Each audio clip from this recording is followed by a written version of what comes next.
Hello everyone and welcome to Skill Buzz. दोस्तों, आज इस वीडियो में हम डिस्कस करने वाले हैं कि मशीन लर्निंग ये जो पर्टिकुलर स्किल है, इस स्किल के साथ आप अपने प्रोफाइल को किस तरीके से बूस्ट कर सकते हैं और अपने करियर को और ज्यादा सक्सेसफुल बना सकते हैं। दोस्तों, ये सवाल आपके दिमाग में सबसे पहले आ रहा होगा कि यार मैं तो एक नॉन टेक्निकल बैकग्राउंड से हूं, मुझे क्या फायदा होगा मशीन लर्निंग जान के, ये तो इंजीनियर्स का काम है। दोस्तों, 20 साल पहले जब इंटरनेट आई थी, बहुत सारे लोगों ने ये कहा कि यार इंटरनेट मुझे सीख के क्या होगा, मैं तो नॉन टेक्निकल बैकग्राउंड से हूं। And you know very well कि आज इंटरनेट हर चीज का एक फाउंडेशन बन गई है और इंटरनेट का अवेयरनेस ना होना फुलिशनेस के कम नहीं है। आने वाले टाइम पे machine learning is going to be the new foundation and that is well proven, जिस तरीके से मशीन लर्निंग का एप्लीकेशन आजकल हो रहा है इंडस्ट्रीज में। तो इस वजह से ये जो स्किल है, इस स्किल का नॉलेज और अवेयरनेस रहना बहुत ज्यादा इंपॉर्टेंट है, बिकॉज आने वाले टाइम पे ये एक स्ट्रॉन्ग फाउंडेशन बनने वाली है हर एक बिजनेस के लिए, हर एक करियर के लिए।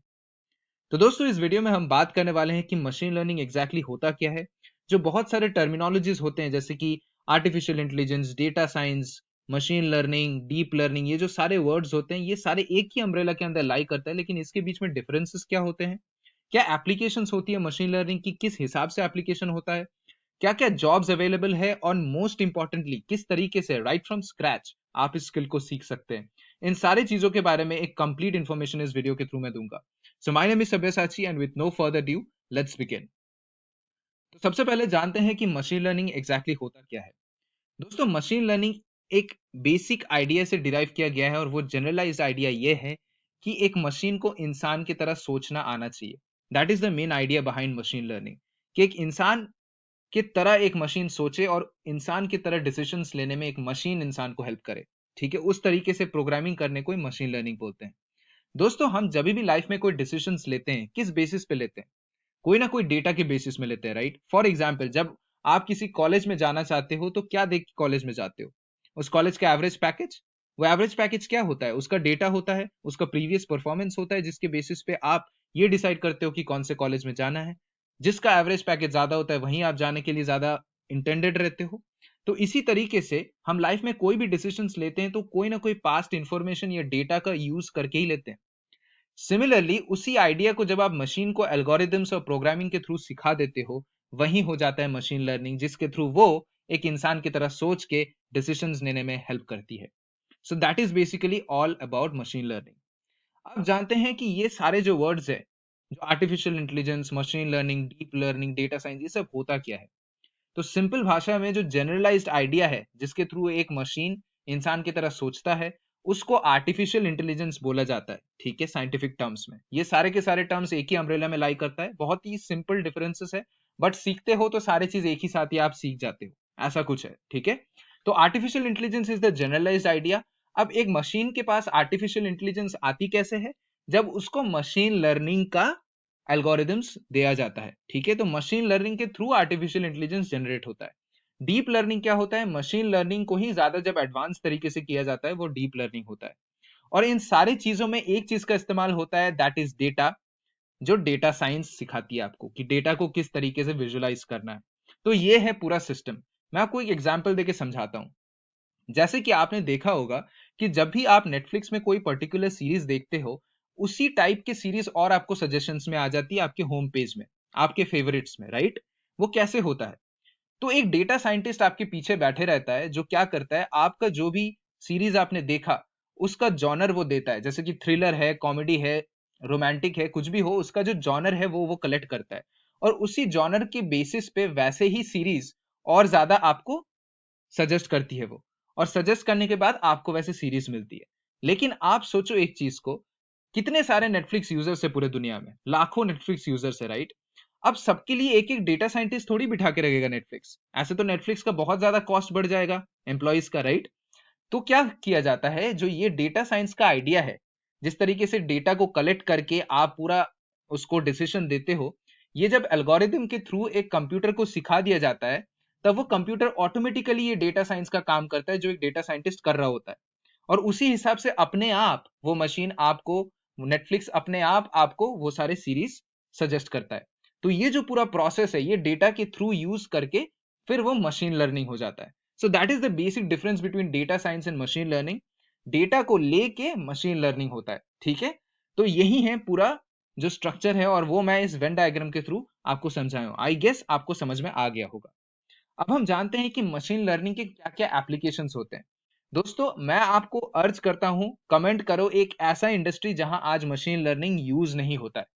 There is no such industry where machine learning is not used. ठीक है, अब मैं आपको बताता हूं कि एप्लीकेशंस किस तरीके से होता है। ठीक है, सोशल मीडिया को देख लो आप, जो भी आप इंस्टाग्राम में अगर आप सर्च बार में जाते हो तो आपको एक सर्टेन चीज सजेस्ट करती है इंस्टाग्राम, जो आपके चॉइस के हिसाब से होती है। आप जैसे पेजेस को फॉलो करते हो, जैसे पोस्ट को लाइक करते हो, उसी हिसाब से आपके सजेशंस आते हैं। अगर आपको ट्रैवलिंग पसंद है और आप अगर ट्रैवलिंग पेजेस और फूड पेजेस को फॉलो करके रखे हो, तो आप देखना कि आपके सर्च पेज में भी बहुत सारे फूड्स और ट्रैवलिंग के फोटोज आते हैं। तो ये किस तरीके से होता है, ये आपके सेंटीमेंट को एनालिसिस करके, वो जो हैशटैग्स होते हैं उसको कलेक्ट करके वो आपको सजेस्ट करता है। तो ये मशीन लर्निंग के थ्रू होता है। सिंपल, जैसे मैंने आपको बताया था नेटफ्लिक्स की तरह, वैसे ही वो करता है। ठीक है, ट्रांसपोर्ट में सेफ्टी मॉनिटरिंग किस तरीके से करना है, कैसे ट्रैफिक को कंट्रोल करना है, ये भी पूरा सिस्टम मशीन लर्निंग के थ्रू पॉसिबल है, जो कि यूज भी होता है। ठीक है, फाइनेंशियल सर्विसेज में ग्रो जैसे जो एप्स होते हैं दोस्तों, वहां पे अगर आप टारगेट बता दो कि आपको इतना पैसे इतने साल के अंदर चाहिए, तो वो आपको बता देता है कि आज कितना एसआईपीस करना है, कितना इन्वेस्टमेंट करना है और कौन से स्टॉक्स में आपको जाना है। ठीक है, तो वो पूरी तरीके से आपका पोर्टफोलियो मैनेज कर सकता है। ठीक है, तो ये भी मशीन लर्निंग के थ्रू पॉसिबल है। हेल्थ केयर में आपको एक सर्टेन अगर डिजीज है, आप डिजीज के अगर डिटेल्स बता देते हो, तो बहुत सारे एप्लीकेशन है जिसके थ्रू वो आपको सजेस्ट करता है कि ये मेडिसिन आप यूज कर सकते हो। वहां पे पीछे कोई डॉक्टर बैठे नहीं रहता, लेकिन डॉक्टर किस तरीके से सोचता है वो एल्गोरिदम करके उस मशीन के थ्रू आपको वही सर्विस वो प्रोवाइड करता है। ई कॉमर्स को अगर आप देखोगे, अगर आप Amazon में एक सर्टेन चीज खरीदते हो, सोचो एक फोन खरीदा आपने, तो उसी तरीके से बहुत सारे आपके होम पेज में और भी सजेशंस आते हैं कि आपको ये खरीदना चाहिए। ठीक है, तो ई कॉमर्स में भी ये यूज होता है। तो रिकमेंडेशन, एडवर्टाइजिंग, ठीक है, ये सारी चीज, जैसे कि अगर आप फोन को सर्च करते हो, तो देखना आपके जो होम पेज है या फिर बहुत सारे एप्लीकेशंस में फोन का एडवर्टाइजमेंट आने लगते हैं। तो ये भी एडवर्टाइजिंग होता है मशीन लर्निंग के थ्रू। ठीक है, फिर आप वर्चुअल असिस्टेंट, बहुत सारे रोबोटिक्स होते हैं जहां पे मशीन लर्निंग यूज करके नेचुरल लैंग्वेज प्रोसेसिंग करना, ये सारे चीज भी यूज होता है। इनफैक्ट गूगल का जो पूरा सिस्टम है वो भी मशीन लर्निंग ही है। ठीक है, so you can understand the range of domain where machine learning is used at this current moment, and if it is right now at this moment, think about the situation 20 years after this। ठीक है, किस तरीके से ये use होने वाला है, उसी हिसाब से मैंने आपको बताया कि ये स्किल बहुत ज्यादा इंपॉर्टेंट है। अब आइए जानते हैं कि क्या क्या जॉब्स आपको मिल सकती है इस रोल से। ये सबसे इंपॉर्टेंट है ना। सबसे पहले बिजनेस एनालिस्ट। ठीक है, हर एक बिजनेस का दोस्तों बहुत सारे प्रॉब्लम्स होते हैं, जैसे कि आज इस पर्टिकुलर क्वार्टर में मेरा बिजनेस का प्रोडक्ट का सेल्स क्यों नहीं हुआ। ठीक है, तो इसका जवाब एक डेटा एनालिस्ट या फिर एक बिजनेस एनालिस्ट या फिर एक बिजनेस एनालिटिक्स मैनेजर ही देता है। वो क्या करता है, वो सारे डेटा को कलेक्ट करता है और चेक करता है हिस्ट्री के साथ कि इस बार क्या क्या अलग हुआ, क्या पैरामीटर्स में चेंज हुआ था जिस वजह से इस बार सेल्स कम हुआ, और क्या क्या चीजें हमें चेंज करनी चाहिए कंपनी में ताकि सेल्स आने वाले टाइम में बढ़े। ये सारे जो कंसल्टेंसी का कंप्लीट सर्विस है वो एक बिजनेस एनालिस्ट आजकल देता है इसी पर्टिकुलर स्किल के साथ। ठीक है, तो आप समझ सकते हो ये कितना इंपॉर्टेंट स्किल है, क्योंकि हर बिजनेस में प्रॉब्लम्स रहते हैं और हर बिजनेस में बिजनेस एनालिस्ट का आज एक जरूरत है। तो that is what business analyst do, और इस पर्टिकुलर स्किल के साथ आपको एक बिजनेस एनालिस्ट का जॉब मिल सकता है। बिजनेस एनालिटिक्स मैनेजर जनरली क्या करती है, बहुत सारे डिस्क्रिप्टिव एनालिटिक्स यूज करती है और उस हिसाब से वो प्रेस्क्रिप्टिव एनालिटिक्स करती है। डिस्क्रिप्टिव एनालिटिक्स में प्रॉब्लम समझाते हैं और रिपोर्ट बना के प्रेस्क्रिप्टिव एनालिटिक्स में वो प्रेस्क्राइब करते हैं कि किस तरीके से प्रॉब्लम का सोल्यूशन होगा।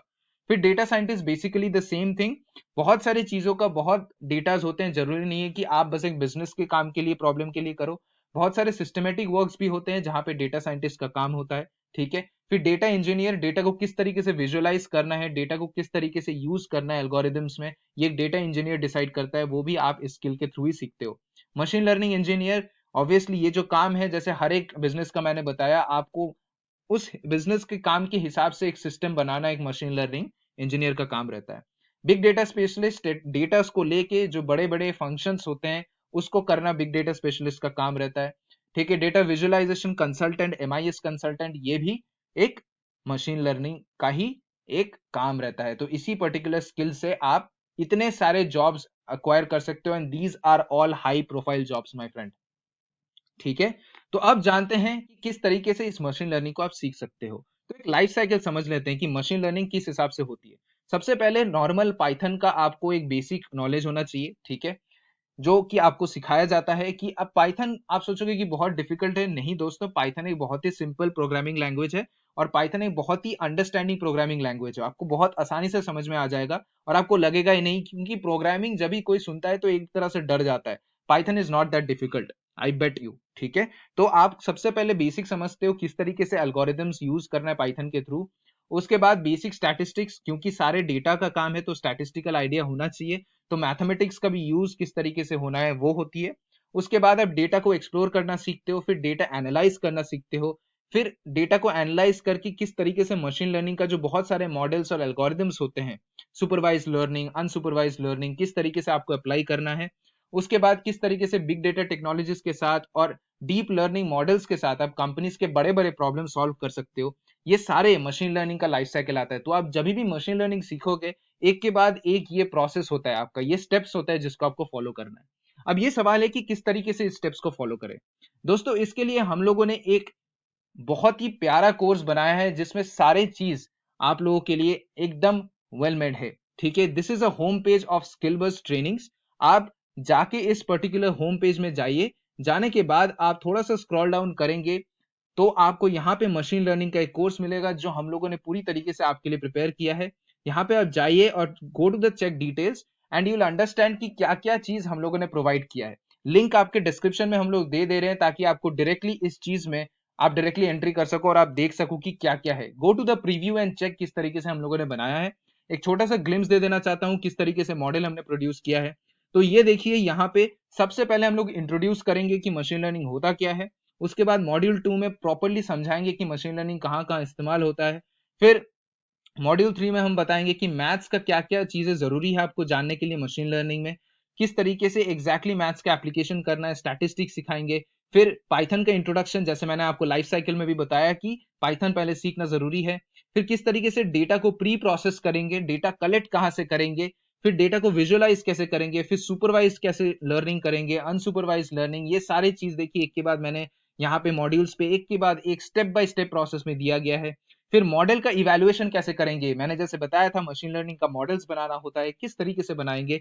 उसके बाद सारे टेक्निक्स को असेंबल करके कैसे लैंग्वेज प्रोसेसिंग करेंगे, रिकमेंडेशन इंजन किस तरीके से काम करता है, एसोसिएशन रूल किस तरीके से काम करता है, डायमेंशनलिटी रिडक्शन क्या होती है, ये सारे लर्निंग का एक पार्ट है। मतलब introduction to deep learning, last में डीप लर्निंग तक, स्टार्टिंग से लास्ट तक स्क्रैच में सारे चीज, डेटा साइंटिस्ट का जो भी काम रहता है वो, डीप लर्निंग का काम, मशीन लर्निंग का काम, ये सारे काम सिखा के आपको एक प्रॉपर आर्टिफिशियल इंटेलिजेंस इंजीनियर बनाने का मॉड्यूल है ये। तो ये जो मैंने लाइफ साइकिल दिखाया, आपने देखा कि सारे के सारे वो उस मॉड्यूल में प्रेजेंट है। मैं फिर से बोल रहा हूँ, लिंक डिस्क्रिप्शन में रहेगा, जाके एक बार चेक कर लीजिए। ठीक है, and then decide what to do. So this was all about the video दोस्तों। Thank you everyone for watching this video. अगर आपको ये वीडियो पसंद आया, give it a like and share it among your friends, ताकि उन लोगों को भी पता चले कि ये स्किल कितना इंपॉर्टेंट है और आपके दोस्तों को भी समझ आए कि किस तरीके से वो इस स्किल को सीख सकते हैं।